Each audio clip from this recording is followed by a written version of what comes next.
Magandang umaga mga idol ko, mga kapiso ko. Magandang umaga sa inyo lahat. So, medyo maaga pa ngayon. Ayan. Inagahan ko lang dahil may pupuntang kami. Yan pala yung makakasama ko ngayon. Pinapakain ko muna. Dahil medyo malayo-layo yung pupuntahan namin. Doon sa bundok na yun. Diyan sa bundok na yan. Yung pupuntang kami. Dahil yung ginagawa ko hindi ko pa tapos. So, naubusan ako ng kawayan. Gagamitin ko yung kalabaw na yon. Ayan. So, hindi ko naman yung kalabaw. Iniram ko lang yan sa kapitbahay ko. Ano? Wala pa tayo ngayong kalabaw. Dahil yung ginagawa ko ito, ginagawa ko dito. Kulang yung kawayan ko. Ito. Ito mahaba to. Malaki to. Mahaba to. Gandun sa dulo. So kailangan ko ditong mas madaming kawayan. Yan. Pag nagamay ko na dito yung mga tanim kong gulay. So tatanim tayo dito sa mas malawak na to. Diyan. So sa ngayon, yan mais na yan, hindi ko muna yan.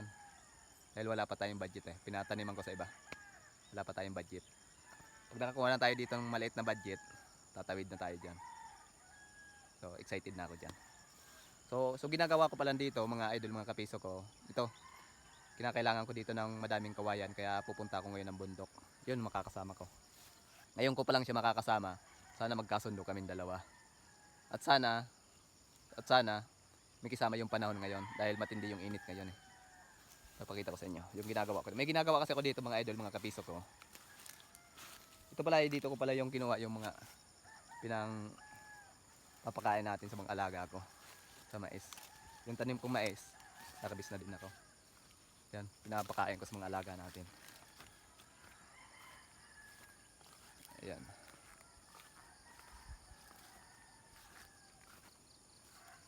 Punta tayo dito sa gulay ko. Papakita ko sa inyo yung ginagawa ko dito. Ganda yung ginagawa ko dito. Ouch. Sakit ah. Tama yung takwa. Ito mga idol yung ginagawa ko. Ganito ulit yung gagawin ko. Mas malawak sa ganito. Kaya kinakailangan ko mas malaking, mas madaming kawayan. Ito yung ginagawa ko. Ito. Ayan, ang ganda diba? Mahaba to. Ito. Ang ganda sa dulo. Dito ako magtatanim ng pipino. So kinakailangan ko madaming kawayan. Ayan. So mas maganda dito mga idol. Dito aakyat yung mga gulay natin pataas. Pipino yung itatanim ko dito. Tapos dito tayo mamimitas ng bunga sa loob. Ayan, ganda diba? Kabilaan to. Doon sa kabila. Ayun, kabilaan to. Kabilaan. So kanina mga 3 PM ata, nagdilig ako ng ampalaya natin dahil pupunta tayo sa bundok. Hindi sila papayag na hindi sila makainom. Ayan. Yan, nadilig ko na yan. Yun nakatuwang ko. Ito. Yan, balde. Medyo basa pa nga ako eh. Ito, may mga bunga na to. Medyo malalaki na nga. Oh, ayan.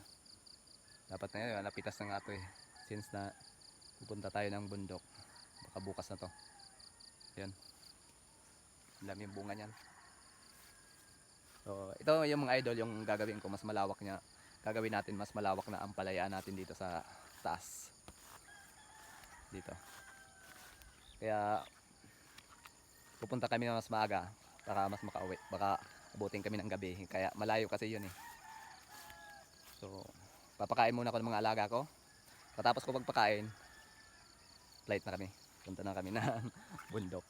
So, ingat sa atin mga idol, ingat sa atin mga kapiso sa maghapon.